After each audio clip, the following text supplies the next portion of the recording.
आज हम लोगों को पढ़ना है सातवाहन वंश के बारे में। सातवाहन वंश। देखिए, इससे पहले जो हम लोगों ने पढ़ा था मौर्य वंश के बारे में। मौर्य वंश के बाद हम लोगों ने पढ़ा शुंग वंश के बारे में, और शुंग वंश के बारे में पढ़ा। शुंग वंश के बाद हम लोगों ने कण्व वंश के बारे में पढ़ा। अब जब हम इससे पीछे जाते हैं तो मौर्य वंश से पहले आपने पढ़ा था नंद वंश के बारे में। नंद वंश से पहले आपने पढ़ा था हर्यंक वंश के बारे में। हर्यंक वंश और हर्यंक वंश की जो समाप्ति हुई तो नंद वंश के बीच में जो अंतराल है उसमें आपने कालाकोट वगैरह के बारे में पढ़ा था। तो भारतवर्ष में महाजनपद में मगध जो अत्यधिक प्रसिद्ध हो गया था, और कालांतर में मगध साम्राज्य ही सम्राट चंद्रगुप्त मौर्य के आते आते संपूर्ण भारतीय साम्राज्य को व्यक्त करने लगता है। तो आप समझ लेंगे उस समय कि प्राचीन भारत में पाटलिपुत्र सिर्फ मगध साम्राज्य की राजधानी के तौर पर नहीं थी, संपूर्ण साम्राज्य की राजधानी के तौर पर। अब जब पाटलिपुत्र थी तो उत्तर भारत में थी, जिसको मौर्य काल में प्राची प्रदेश कहा गया है। तो दक्षिण भारत में भी उस समय राजनीतिक वंश का उदय हो चुका था, और ऐसे वंशों में सातवाहनों का उल्लेख किया जाता है।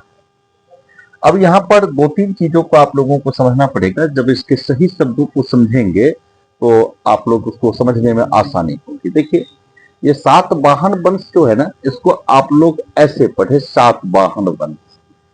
ये सातवाहन को ऐसे अगर पढ़ लेते हैं तो आप समझेंगे इसका मीनिंग कि सिंह जिसके वाहन है। सिंह जिसके वाहन है मतलब इसकी एक गौरवशाली इतिहास है। सिंह जिसके वाहन है, इसका अर्थ ऐसे समझिए, सिंह जिसके वाहन। सात वाहन मतलब यहाँ पर सात को आप लोग अगर ऐसे पढ़ते हैं कुछ शब्द आप देख लेंगे। कुछ इतिहासकारों ने अशोक के अभिलेख में सतीय पुत्र शब्द का उल्लेख, तो उस सतीय पुत्र को सात वाहनों से जोड़ने का प्रयास किया है, लेकिन ऐसा उचित नहीं प्रतीत होता है। ये सात वाहनों के संदर्भ में कई कहानियां हैं। सात वाहन के बारे में सबसे पहले आपको वैदिक कालखंड में यह देखना है कि ऐतरेय ब्राह्मण में, ऐतरेय ब्राह्मण में प्रथम रूप से इनका उल्लेख है। आंध्र सातवाहन प्रथम उल्लेख जो मिलता है इनका ऐतरेय ब्राह्मण में मिलता है। आप जानते हैं कि ऐतरेय ब्राह्मण किस वेद से संबंधित है। उसमें कुछ कथाएं यूं मिलती है। कथा क्या है कि आप जानते हैं कि उत्तर भारत से दक्षिण भारत में जाने वाले जो सबसे पहले ऋषि थे वो ऋषि थे अगस्त।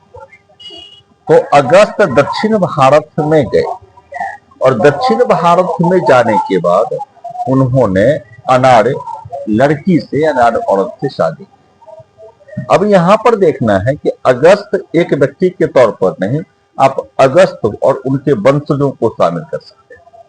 तो अगस्त और उनके वंशज दक्षिण भारत की तरफ गए, वहां पर उन्होंने अनाड़ स्त्रियों से शादी की, और इसके फलस्वरूप एक वंश उत्पन्न हुआ जो वंश अपने आप को आंध्र सातवाहन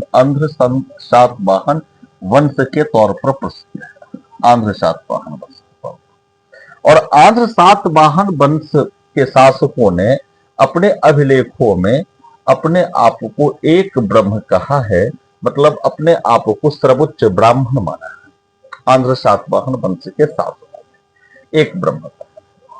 अब यहाँ पर थोड़ा सा आप लोगों को कहानी के माध्यम से समझ में आएगी कि आंध्र सातवाहन वंश के शासकों की मूल जड़ें भी उत्तर भारत से थी, और अगस्त को उनका पूर्वज माना जा सकता है। अगस्त दक्षिण भारत में गए हैं, इसका उल्लेख कई अभिलेखों में है, कई साक्ष्यों में है, कुछ पौराणिक कथाओं में, कुछ महाकाव्यों में। इस तरह कई ऐसे दृष्टांत मिलते हैं जहां पर के अगस्त का उल्लेख मिलता है। और आश्चर्य तो तब होती है किसी अगस्त का उल्लेख अगस्त्यार के तौर पर दक्षिण भारत के इतिहास में है। मतलब तमिल साहित्य को जब आप स्टडी करते हैं तब देखते हैं तो इनका नाम अगस्त्यार मिलता है। तो निश्चित रूप से अगस्त मुनि को उत्तर भारत से दक्षिण भारत में आर्य संस्कृति को फैलाने का ये दक्षिण भारत में गमन का श्रेय दिया जाता है। अब देखेंगे कि जब कर्ण वंश का पतन हो रहा था तो कर्ण वंश के अंतिम शासक को मारकर, अंतिम शासक को खत्म करके वहां पर सिमुक ने सातवाहन वंश की स्थापना की। ये आपके पास में प्रीवियस कक्षा में स्पष्ट हो गया है कि सिमुक ने इस वंश की स्थापना। मतलब अगर आपसे पूछा जाए कि आंध्र सातवाहन वंश का संस्थापक कौन है तो आप जवाब देंगे सिमुक। लेकिन एक प्रश्न आपके पास में आएगा कि क्या कोई सिमुक सामान्य व्यक्ति था? तो नहीं। देखिए, मेगास्थनीज ने भी आंध्र सातवाहन वंश का उल्लेख मेगास्थनीज ने भी किया। और मौर्यों के बाद जो सबसे बड़ी सेना थी वो आंध्र सातवाहन वंश के पास में थी, इसका उल्लेख मेगास्थनीज ने भी किया है। तो मैंने एक वैदिक जो ऐतरेय ब्राह्मण से भी इनकी जड़ें जो जोड़ी जाती है उसको भी स्पष्ट कर दिया है। और मेगास्थनीज ने भी चंद्रगुप्त मौर्य के समय में जो मेगास्थनीज थे उन्होंने भी आंध्र सातवाहन का उल्लेख किया है। और वहां पर उन्होंने बतलाया है कि मौर्यों के बाद जो सबसे बड़ी सेना थी वो आंध्र सातवाहनों के पास में थी। अब यहाँ पर ध्यान रखना है कि इनको आंध्र और सातवाहन के तौर पर जो हम देखेंगे, इससे पहले देखेंगे जैसा मैंने आपको बतलाया कि इनका जो क्षेत्र था अगस्त ऋषि के पूर्वज माने जाते हैं। और इनका जो क्षेत्र था वो गोदावरी और कृष्णा नदियों के बीच। तो क्योंकि ये आर्य और द्रविड़ दोनों ही संस्कृतियों के प्रतिनिधित्व करते थे इसलिए इनको आंध्र कहा गया है। इसको भी ध्यान रखना है कि आंध्र और द्रविड़, ये आर्य और द्रविड़ दोनों ही संस्कृतियों के सम्मिश्रण से बड़े हुए थे, इसलिए इन्हें आंध्र कहा गया। और इनकी जो ये सातवाहन जो आप देख रहे हैं, तो यहाँ पर इनको सातवाहन तालाब विश्व पर देखेंगे तो आपको समझ में आ जाएगा कि सात सिंह के मतलब जिसके वाहन सिंह हैं वो आंध्र सातवाहन वंश है। एक गौरवशाली विशेषण के तौर पर जाना जा सकता है इसे, और आंध्र को इस आर्य और द्रविड़ का मिश्रण देखा जा सकता है। अब देखेंगे, अब हमको इस वंश के बारे में जहां तक एक वैदिक कंटेक्स्ट में हमने बतलाया कि सबसे पहले इसका उल्लेख ऐतरेय ब्राह्मण में मिलता है। उसके बाद एक विदेशी यात्री के माध्यम से भी हमने देखा है कि मेगास्थनीज ने भी इस वंश का उल्लेख किया है, आंध्र सातवाहन वंश का। अब यहाँ पर आपको देखना है कि चंद्रगुप्त मौर्य के समय में इस दोनों वंशों के बीच में किसी भी प्रकार की टकराहट की स्थिति नहीं आती है। तो हम मानते हैं कि चंद्रगुप्त मौर्य के समय में ये जो आंध्र वंश था उनके अधीन ही था। सम्राट अशोक के समय में किसी भी प्रकार के टकराहट की बात नहीं आती है, तो हम मानते हैं कि उसके अधीन में ही था। और जब मौर्य काल के अंतिम शासक कालखंड बदलते हैं तो हम मानते हैं कि उसमें पृथकता की भावना उत्पन्न होने लगी। लेकिन कण्वों के एक सेवक के तौर पर ही आंध्रों का प्रथम उल्लेख ऐतिहासिक दृष्टिकोण से पुराणों में किया गया है। तो हम इस निष्कर्ष पर पहुंचते हैं कि कण्वों के पतन ने आंध्रों में पृथकता की जो भावना थी इस वंश में उसको अत्यधिक बढ़ा दिया। और अंतिम इसका परिणाम यह हुआ कि सिमुक ने अंतिम कण्व शासक की हत्या करके अपने वंश की स्थापना की। अब हमको देखना है कि सातवाहन वंश का जो हमारे पास अध्ययन सामग्री है, जो प्रारंभिक अध्ययन सामग्री हो, कहां कहां से प्राप्त होती है। तो सबसे पहले हमने मेगास्थनीज का उल्लेख कर दिया, एक। दूसरा हमने उल्लेख कर दिया है ऐतरेय ब्राह्मण का उल्लेख कर दिया है। पुराणों में भी आंध्र सातवाहन वंश का उल्लेख है। तो पुराणों में ऐसे पुराण में मत्स्य पुराण आते हैं, मत्स्य पुराण में भी इसका उल्लेख है। विष्णु पुराण में भी इसका उल्लेख है। वायु पुराण में भी इसका उल्लेख है। स्मृतियों में सबसे जो महत्वपूर्ण रूप से आते हैं तो याज्ञवल्क्य स्मृति में इसका उल्लेख है। याज्ञवल्क्य स्मृति में यहाँ पर ध्यान रखना है आप लोगों को कि याज्ञवल्क्य स्मृति इस सातवाहनों के शासन काल में ही लिखी गई थी। इसको ध्यान रखेंगे तो इस याज्ञवल्क्य स्मृति से आप लोगों को इस कालखंड में जो न्याय व्यवस्था थी, जो सामाजिक व्यवस्था थी, उसकी भी जानकारी आप लोगों को आसानी से मिल सकती है इस आंध्र सातवाहन वंश के शासनकाल में। इसके अतिरिक्त इस वंश में जो विशेष रूप से साहित्यिक रचनाएं भी की गई, इस वंश में प्रमुख रूप से साहित्यिक रचनाएं भी की गई उस रचनाओं के माध्यम से भी आपको आंध्र सातवाहन वंश के बारे में जानकारी मिलती है। इस वंश के अन्य जो अभिलेख है, जरा नोट करते चलेंगे आप लोग। याज्ञवल्क्य स्मृति को भी देखेंगे, इसमें देखेंगे आप लोग।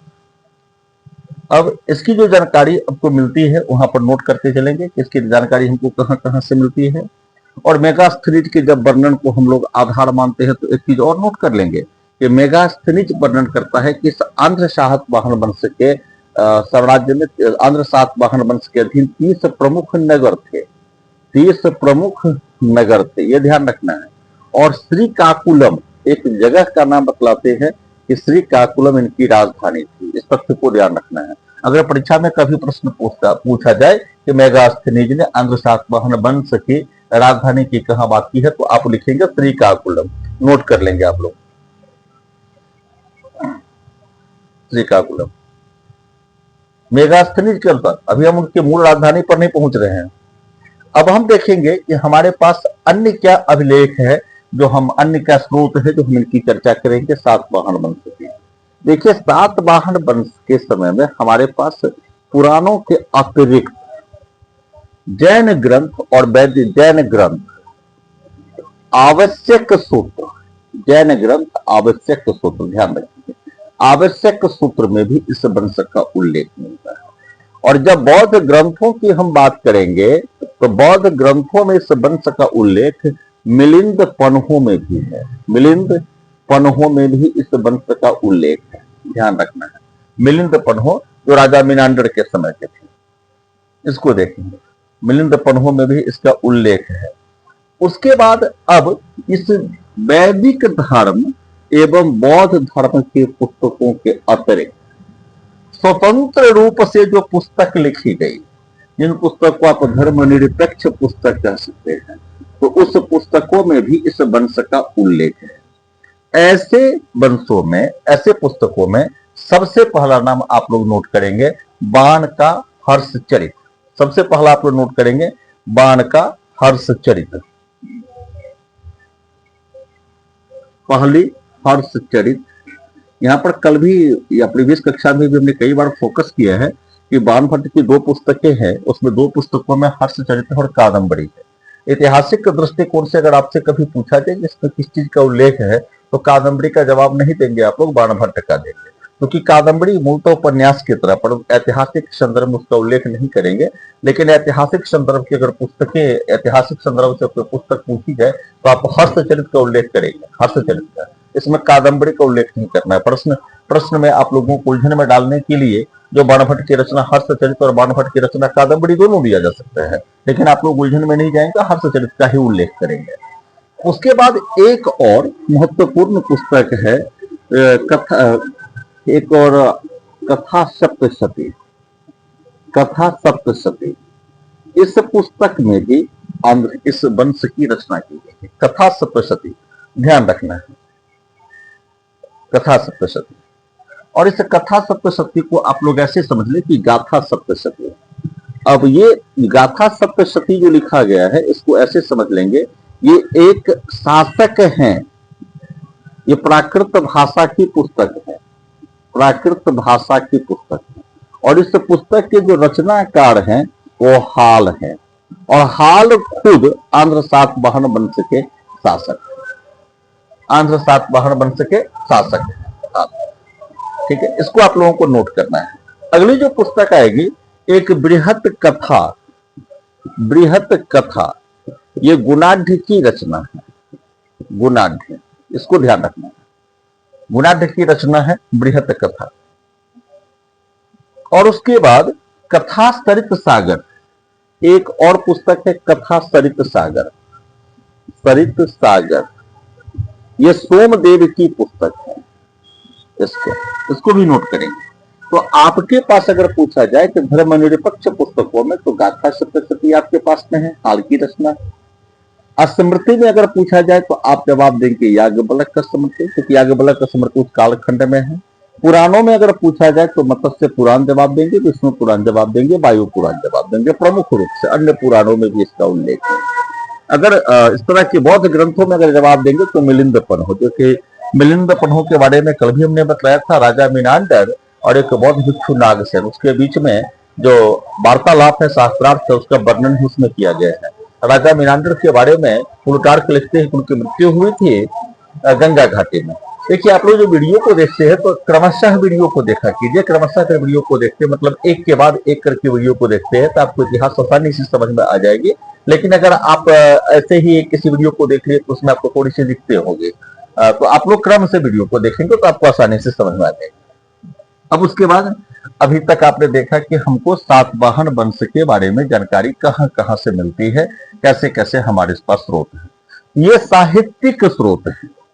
उसके बाद इस वंश के अभिलेख भी हमको प्राप्त होते हैं। इस वंश के अभिलेख, इन अभिलेखों में जाएंगे तो सबसे पहले हम अभिलेख का उल्लेख करेंगे, नानाघाट अभिलेख। नानाघाट अभिलेख सबसे पहला इसका उल्लेख करेंगे, नानाघाट अभिलेख। उसके बाद नासिक अभिलेख। नासिक अभिलेख, देखिए, एक प्राचीन शासकों का, प्राचीन जो राजवंश है उसका अगर उल्लेख की बात हो जाए तो आपको 2-3 उल्लेखों को याद करना पड़ेगा कि 2-3 अभिलेख उसका वर्णन के होने की संभावना है। उसमें एक हाथी गुम्फा अभिलेख भी आपको ध्यान रखना है, हाथी गुम्फा अभिलेख। और रुद्र दामन के जूनागढ़ अभिलेख को ना भूलेंगे, रुद्र दामन का जूनागढ़ अभिलेख, रुद्र दामन का जूनागढ़ अभिलेख। इस अभिलेख में इस वंश की जानकारी मिलती है। और चूंकि दक्षिण भारत के अभिलेख थे, दक्षिण भारत का था, तो कार्ले का भी जो क्षेत्र रहा है यहाँ भी इस वंश का अभिलेख है, कार्ले अभिलेख जिसको कहते हैं। उसके बाद आपको नासिक, तो नासिक अभिलेख आपको यह भी याद रखना है, नासिक महाराष्ट्र में पड़ता है, गोदावरी नदी के किनारे, और इनका जो वंश मूल रूप से स्थापित हुआ था कृष्ण और गोदावरी नदियों के बीच में। उसके बाद अगर हम लोग बढ़ते हैं तो महाराष्ट्र में ही अमरावती पड़ता है, तो अमरावती अभिलेख, इसको भी याद रखना है आप लोगों को। तो जब अभिलेखों की दुनिया में हम पहुंचते हैं तो सातवाहन वंश से जो हमारे पास संबंधित अभिलेख प्रमुखता से है वो नानाघाट अभिलेख है, उसके बाद नासिक अभिलेख है, हाथी गुम्फा अभिलेख है, रुद्रदामन का जूनागढ़ अभिलेख है, कार्ले का क्षेत्र, कार्ले का अभिलेख है, नासिक क्योंकि 2 बार आ गया है, अमरावती अभिलेख। ये कुछ ऐसे अभिलेख है जिनसे हमको सातवाहन वंश के बारे में जानकारी है। अब पुराणों में सातवाहन वंश के लिए, जैसा कि अभी तक हमने शब्द के विग्रह से देखा है कि सामान्य तौर पर सातवाहन वंश के शासकों को अगर शब्द के दृष्टिकोण से आपको याद रखना है तो ऐसे हम लिखेंगे, तालावेशों में सातवाहन वंश की स्थापना में ऐसे देखेंगे तो आपको समझ में आ जाएगा सिंह जिसके वाहन है। इसके जगह कहीं कहीं पर आप देखेंगे जो शालिवाहन वंश का भी उल्लेख किया गया है, शाली या सलीवाहन वंश का भी उल्लेख किया गया है इसमें। अब इस सली का भी अर्थ सिंह ही होता है, यहां पर भी आपको ध्यान रखना है।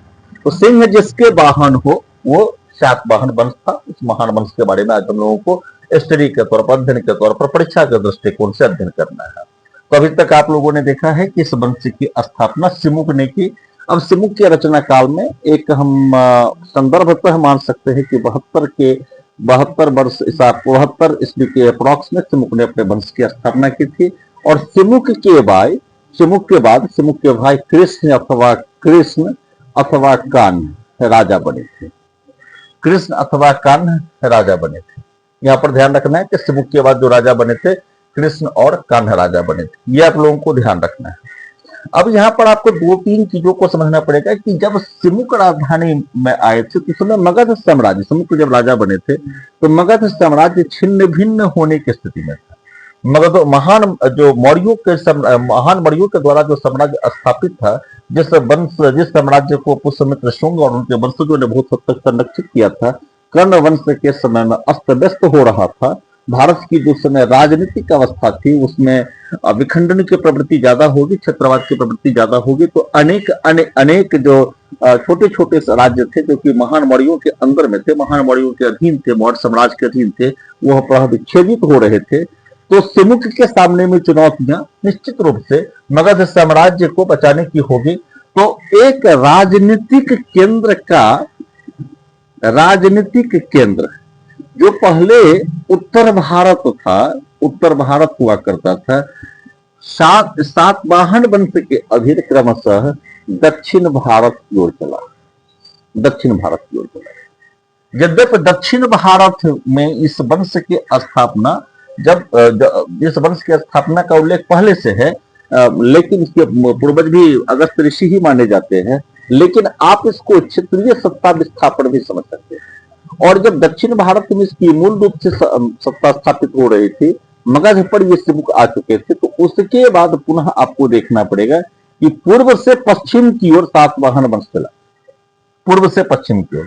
अब आप लोगों के दिमाग में एक बात आई होगी कि भाई ये दक्षिण भारत से एकाएक उत्तर भारत की ओर आना संभव कैसे हुआ। देखिए, तो मध्य भारत में महान मौर्यों का, महान शुंगों का मध्य भारत में भी उनका केंद्र था, जिसको विदिशा कहते हैं। विदिशा, ये विदिशा मध्य प्रदेश में ही पड़ता है, मध्य भारत के केंद्र बिंदु में है विदिशा। और विदिशा जो उज्जैनी का जो संदर्भ है, वहां पर आपने देखा है कि कालिदास ने भी जो मालविका अग्निमित्रम लिखा है, उसमें अग्निमित्र की जो राजनीतिक गतिविधि तो उसके केंद्र को विदिशा से बतलाया है। और जब यवन आक्रमण का उल्लेख होता है, तो यवन आक्रमण में भी दो जगह वर्णन होते हैं। एक उत्तरी भारत में यवन आक्रमण का जो उल्लेख मिलता है पतंजलि के महाभाष्य से, तो वहां पर भी आप लोगों को देखना है कि एक साकेत का उल्लेख मिलता है और एक माध्यम का चित्तौड़ के इर्द गिर्द का मिलता है। तो जो यहाँ पर भी साकेत में है, तो उसमें भी संदर्भता अग्निमित्र का आना होता है। तो हम अग्निमित्र के संदर्भ में इसको समझते हैं कि विदिशा और पाटलिपुत्र अब समानांतर शहरें बन चुके थे, और विदिशा और आंध्र प्रदेश वहां से जो दूरी देखेंगे आप, तो उस साम्राज्य के दृष्टिकोण से बहुत बड़ी दूरी नहीं थी। आप उसको देखेंगे कि दक्षिण भारत से एकाएक ऐसे नहीं आना हुआ था, मध्य भारत भी प्रशासनिक केंद्र उसमें विदिशा के रूप में था, इसलिए उनका आना हुआ था। तो सिमुक ने उस वंश की स्थापना की। सिमुक के बाद अब कृष्ण बने हैं, और पूर्व से पश्चिम की ओर जाने के क्रम में इनकी जो प्रथम राजधानी बनी है, मैं मेगास्थनीज की बात नहीं कर रहा हूं, तो प्रतिष्ठान अथवा पैठण बनी है। प्रतिष्ठान एवं पैटर्न, प्रतिष्ठान अथवा पैठण बनी है, इसको ध्यान रखना है। इनकी जो प्रथम राजधानी बनी है वो प्रतिष्ठान अथवा पैठण बनी है, इसको ध्यान रखना है आप लोगों को। मेगास्थनी जिस वंश की राजधानी का उल्लेख श्रीकाकुलम के रूप में करते हैं, लेकिन ऐतिहासिक दृष्टिकोण से अगर आप देखेंगे तो जब आंध्र सातवाहन वंश एक साम्राज्य स्थापना की तरफ बढ़ते हैं, उनकी प्रथम राजधानी प्रतिष्ठान अथवा पैठण बनती है। इसको देखेंगे। तो अब पश्चिम में इनके राजनीतिक गतिविधि का केंद्र बिंदु पश्चिम की ओर बन रहा है, इसको भी ध्यान रखना है कि पूर्व से क्रमशः ये पश्चिम की ओर चले गए। अब कृष्ण कुछ दिनों तक शासन कर रहे हैं। सिमुक सबसे पहले, सिमुक के बाद कृष्ण आए हैं, और सिमुक के बाद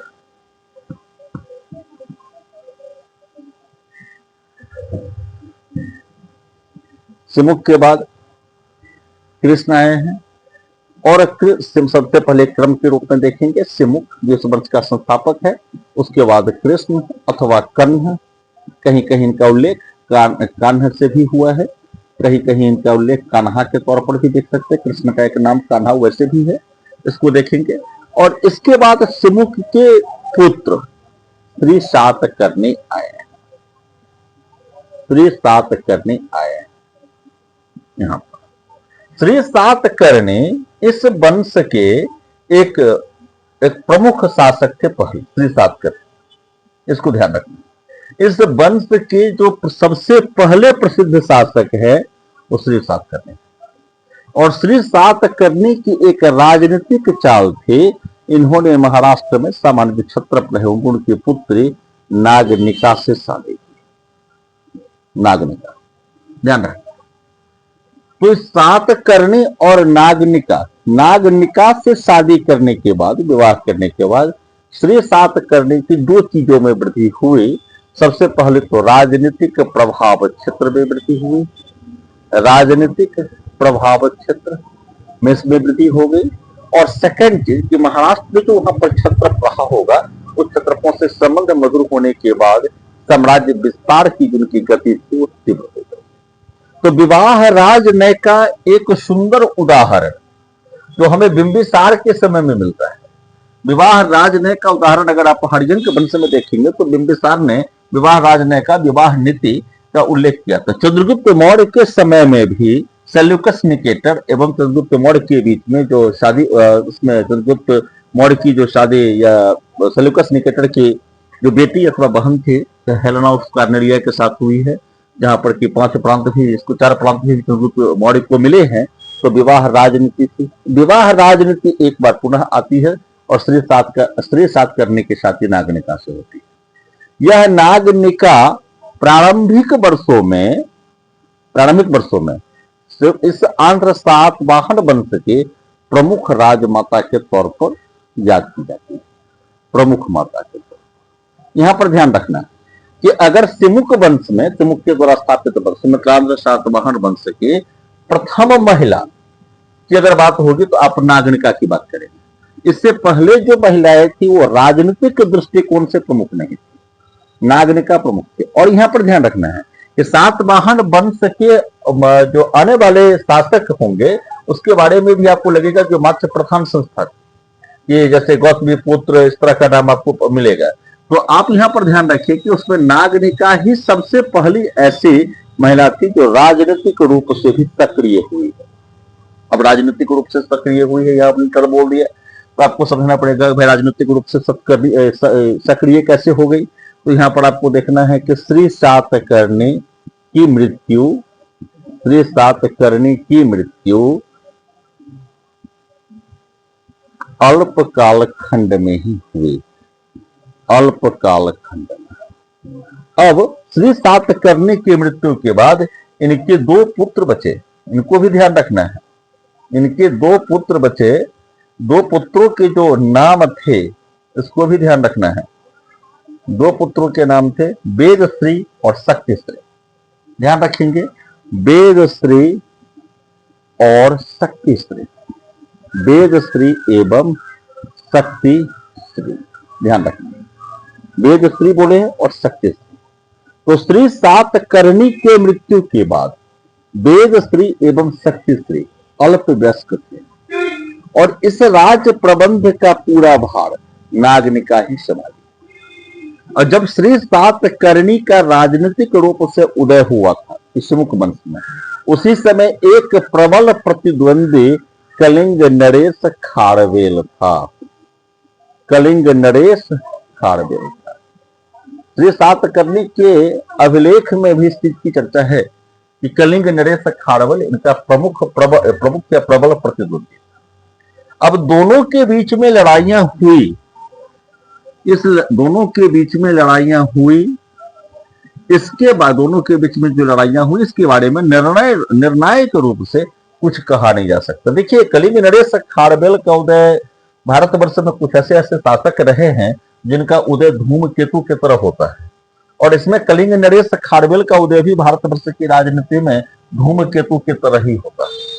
भारतवर्ष में कुछ ऐसे शासक भी रहे हैं जो अपने साहित्यिक रचना में तो बहुत ही महत्वपूर्ण रहे हैं, लेकिन उसके बारे में इतिहास में मूल्यांकन बहुत कम होता है। जैसे सातवाहन वंश के एक प्रमुख शासक थे हाल। जब साहित्य के दृष्टिकोण से देखेंगे तो आप हाल के बारे में बहुत ज्यादा उच्च कोटि से वर्णन मिलेगा, लेकिन जब भौगोलिक दृष्टिकोण से अथवा ऐतिहासिक दृष्टिकोण से हम देखते हैं तो हाल के बारे में हमारे पास जानकारी कम पहुंचती है।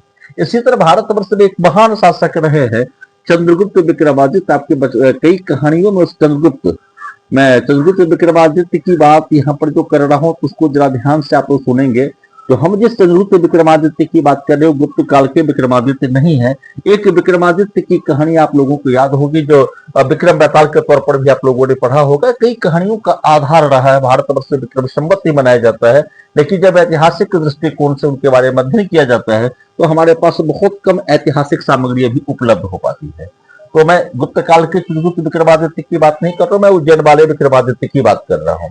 खैर, ऐतिहासिक दृष्टिकोण से आज हम लोगों को इस पर एनालिसिस करनी है। तो अभी तक आपने देखा है कि श्री सातकर्णी के समय को प्रबल प्रतिद्वंदी कलिंग नरेश खारवेल थे, लेकिन इस निर्णायक लड़ाई में कलिंग नरेश खारवेल ने कहां तक सातकर्णी को सीमित किया, ये एक प्रश्न चिन्ह है। लेकिन कलिंग नरेश खारवेल की महत्ता को हम इनकार नहीं कर सकते हैं। हम ये कह सकते हैं कि निर्णायक रूप से कुछ भी कहना थोड़ा सा मुश्किल लगता है। अब यहाँ पर आपको दो तीन चीजों को देखना है कि हमारे पास शुंग काल में पुष्यमित्र शुंग ने अश्वमेध यज्ञ किया था। दो अश्वमेध यज्ञ किए थे अनिवार्य रूप से। एक को तुम असंदिग्ध रूप से मानते ही हैं, एक में माना जाता है कि पुण्य के दृष्टिकोण से उन्होंने अश्वमेध यज्ञ किया था। तो अश्वमेध यज्ञ की परंपरा जो वैदिक परंपरा थी वह पुष्यमित्र शुंग के समय में हुई है।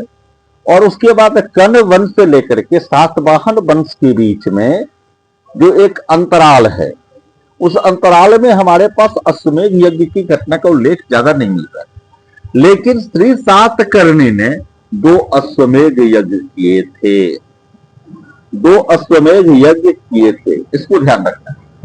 2 अश्वमेध यज्ञ श्री सातकर्णी ने किए। तो हम मानते हैं कि महाराष्ट्र के क्षत्रपों का दमन करने के बाद या उनसे पूर्ण सुरक्षा मिलने के बाद या उनको अपने अधीनता में लेने के बाद अश्वमेध यज्ञ किया गया होगा। श्री सातकर्णी ने उस परंपरा को पुनः एक बार शुरुआत कर दी, जो परंपरा वैदिक परंपरा थे, पुष्यमित्र शुंग के शासनकाल में पुनः हुई थी और उसके बाद श्री सातकर्णी के शासनकाल में।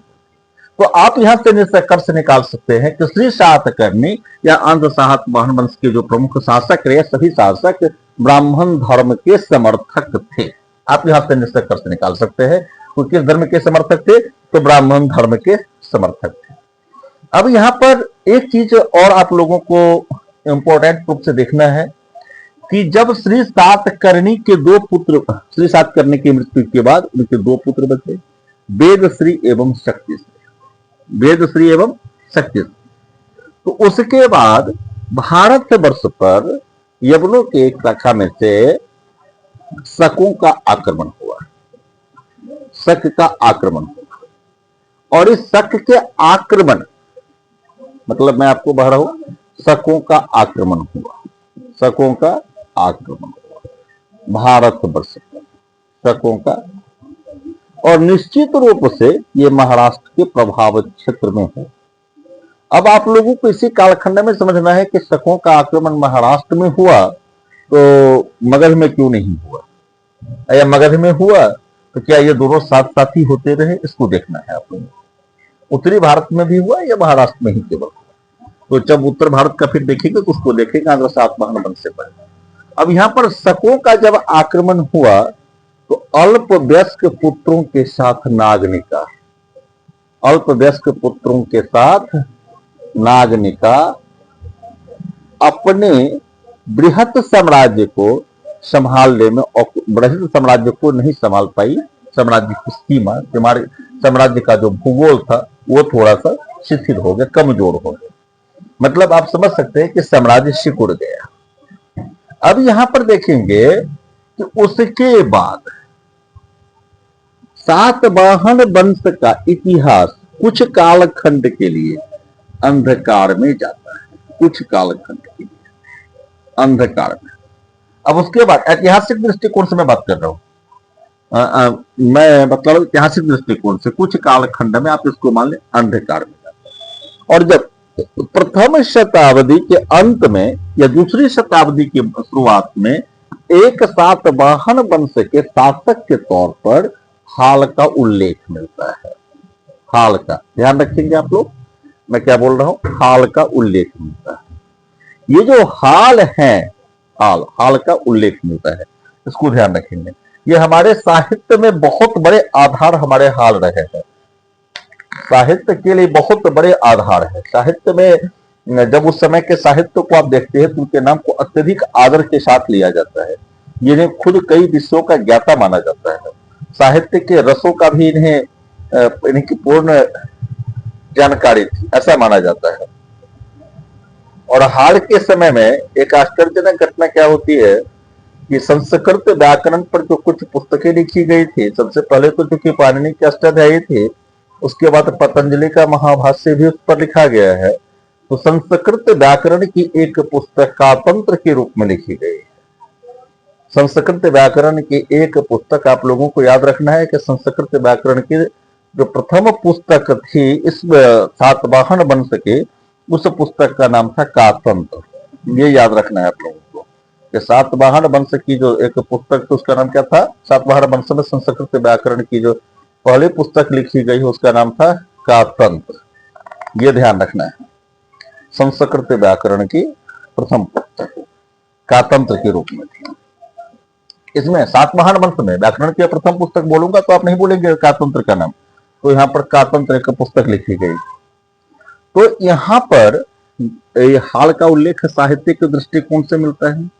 इस हाल की एक पुस्तक भी मिलती है, गाथा सप्तशती। गाथा सप्तशती, यह जो पुस्तक है ना, वो प्राकृत भाषा में मुक्तक काव्य के रूप में लिखा गया। साहित्य की क्लास में बतलाएंगे तो मुक्तक काव्य क्या होता है। इतिहास क्लास में जब ऑब्जेक्टिव बेस्ड हो तो वहीं समझें। जो प्राकृत मुक्तक काव्य के रूप में लिखा गया है, मुक्तक काव्य के रूप में हाल ने गाथा सप्तशती की रचना की थी। यह समझ लेना है आप लोगों को। अब यहां पर उसी समय में इनकी दो मंत्रियों का उल्लेख होता है, एक गुणाढ़, एक ध्यान रखना है गुणाढ़, और अनिवार्य रूप से हाल के मंत्री थे सर्ववर्मन। हाल के मंत्री का नाम मिलता है सर्ववर्मन। तो गुणाढ़ जो इनके दरबार में थे, उन्होंने बृहत कथा लिखा है। बृहत कथा नामक पुस्तक, जब तो आप एक साथ मिला देते हैं तो बृहत कथा भी पढ़ देंगे। बृहत कथा नामक पुस्तक, और सर्ववर्मन ने कातंत्र की रचना की। कातंत्र, कातंत्र संस्कृत व्याकरण की पुस्तक है, इसको आप लोगों को ध्यान रखना है। और संस्कृत व्याकरण की जो अन्य दो पुस्तकें पहले की हैं, उन दोनों पुस्तकों में एक वैदिक क्रम है। उन दोनों पुस्तकों का जो मूलाधार है वैदिक शब्दों से है, या वो एक टीका टिप्पणी भाष्य के तौर पर भी है। लेकिन कातंत्र में उस वैदिक आधार की चर्चा नहीं की गई।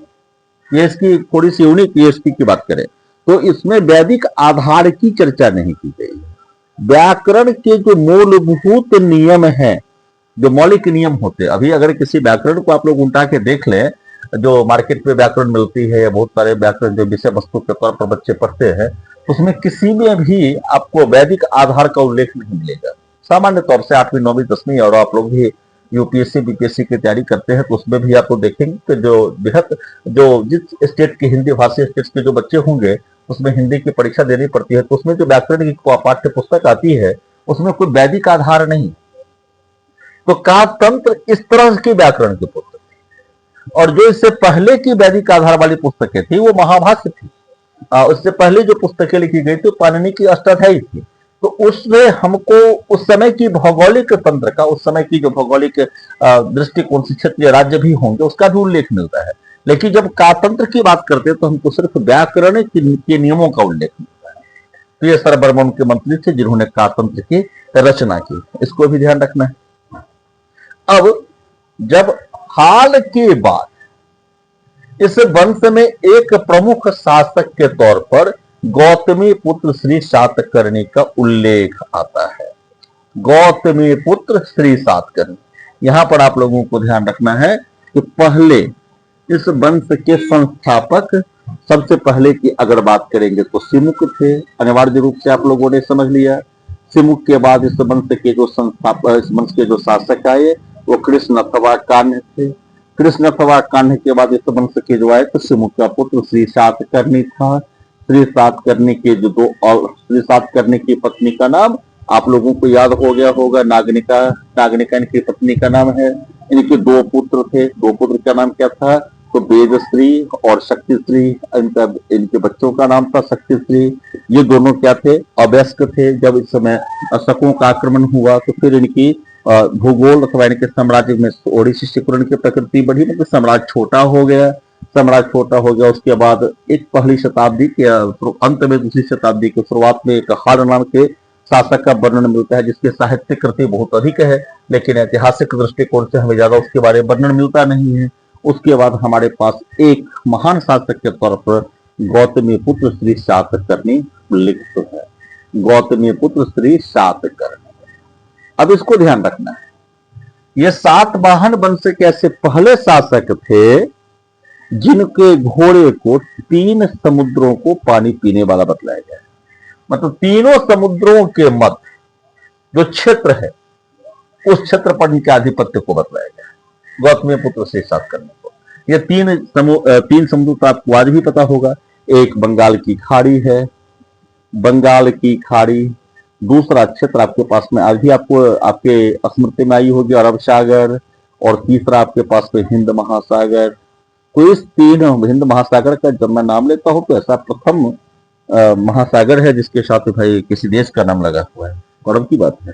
तो अब 3 समुद्रों के बीच का जो क्षेत्र था इस पर इनका प्रभाव क्षेत्र था। अस्पष्ट रूप से आप देखेंगे तो विंध्याचल से, विंध्याचल मतलब आज का जो मध्य भारत रहा है, तो मध्य भारत से दक्षिणी की ओर जितने भी क्षेत्र हैं प्राय इनके प्रभाव क्षेत्र को माना जाता था।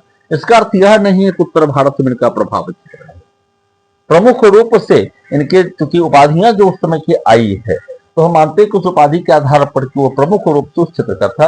अब फिर हम कल के कक्षा में विशेष रूप से गौतम पुत्र से साथ करने के बारे में अध्ययन करेंगे। ये दो क्लासेस इस पर लगेंगे, 2 क्लासेस में ही कंप्लीट हो जाएंगे 7वां नंबर। आप लोग तब तक सभी प्रकार के जैसे पहले के वीडियो जो क्लासेस है जो अवेलेबल है उस पर आप लोग क्वेश्चंस को सॉल्व करें और क्वेश्चंस भी 9 या 10 तारीख को दिए जाएंगे।